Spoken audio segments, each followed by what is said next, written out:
थाना किशनी क्षेत्र में एक व्यक्ति के खिलाफ गलत और बेबुनियाद आरोपों पर फर्जी मुकदमा दर्ज करने के संबंध में भारतीय किसान यूनियन के लोक शक्ति के पदाधिकारी जिला मुख्यालय पहुंचे हैं और धरना देते हुए निष्पक्ष कार्यवाही किए जाने की मांग की है।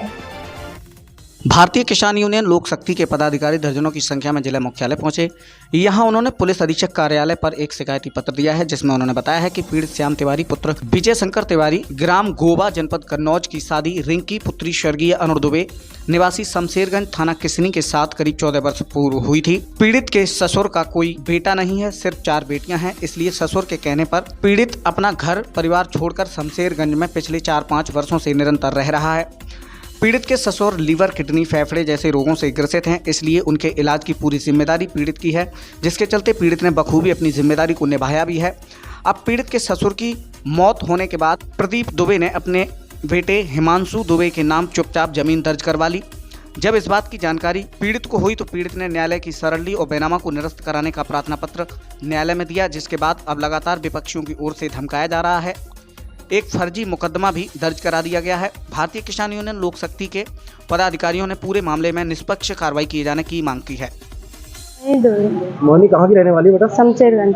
अच्छा, क्या हुआ था आपके साथ में बताइए। हम लोग यहाँ पे थे नहीं, हाई कोर्ट थे हम और हमारे जीजा हैं बड़े, वो हाई कोर्ट में थे और इन लोगों ने फर्जी तरीके से हमारे लोगों के नाम मुकदमा लिखवा दिया और हमारे पास जो जमीन थी वो भी इन लोगों ने हमसे छीन ली और अभी हम पुलिस की तैयारी कर रहे हैं उसी, और हमारा पुलिस छोड़वाड़ कर दिया इन लोगों ने।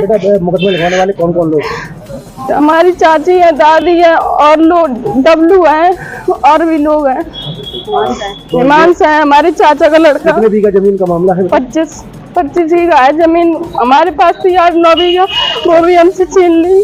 वो भी छीन ली? हाँ, मैं हमारी मम्मी और हम लोग कहाँ जाएंगे? नहीं तो बेटा तुम न्यायालय में थी और यहाँ मुकदमा लिखवा दिया, किसने लिखवाया था बेटा? दादी हमारी और चाची। पापा हमारे अभी खत्म हो गए SDM साहब के आदेश पे। DM साहब के। थाना किशनी के अंतर्गत शमशेरगंज गांव है। शमशेरगंज गांव में 2 भाइयों की जमीन का विवाद है।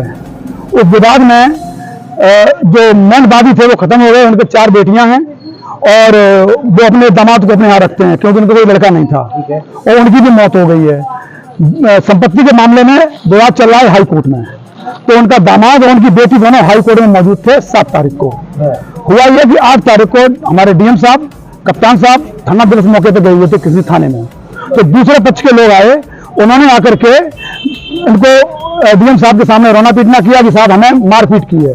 तो उन्होंने पहला प्रार्थना पत्र दिया 3 तारीख का। 3 तारीख को तहसीलदार साहब पुलिस प्रशासन के साथ गांव में तैनात वगैरह कुछ कर रहे थे, तो SDM साहब ने तुरंत रोका। किसी SDM साहब ने बोला 3 तारीख को तो कुछ भी लड़ाई वगैरह हुआ नहीं था, 7 बजे शाम तक तो हमारी प्रशासनिक अमला मौजूद था, तो वो तुरंत बदल गए। उन्होंने FIR बदल दी और ये कहा कि सर 7 तारीख को हुआ है। अब 7 तारीख को श्याम तिवारी और उनकी छोटी साली आप सामने मौजूद बेटी बैठी हुई है मोहिनी, ये दोनों हाई कोर्ट में थे। हाई कोर्ट में इनके पास गेट पास है और कितने बजे तक का है?